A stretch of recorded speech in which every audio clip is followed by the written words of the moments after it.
अडीअडचणी जाणून घेतल्या, त्या सोडविण्यासाठी आम्ही कटिबद्ध आहोत असे प्रतिपादन सरपंच देविदास वडवी यांनी सांगितले। त्याचबरोबर वनहक्क समितीची पुनर्रचना करून पुन्हा पुनर्गठित करून नावाने स्थापन करणे, ही वन कमिटी ठेवणे।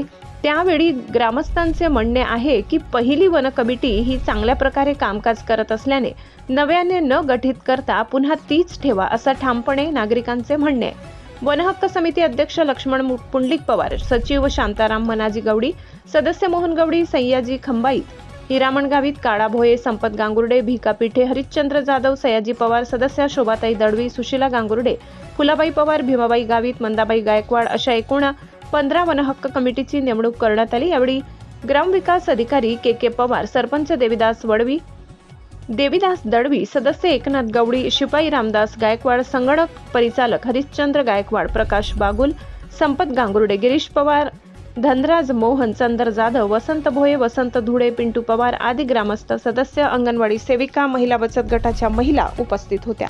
महाराष्ट्र क्रांती न्यूज साठी प्रतिनिधी गणेश धुळे, सुरगाणा। आपल्याला ग्रामसभेमार्फतच होते। ही अशी ग्रामपंचायत करत नाही, ती ग्रामसभेवरच मान्यता घ्यावी लागते।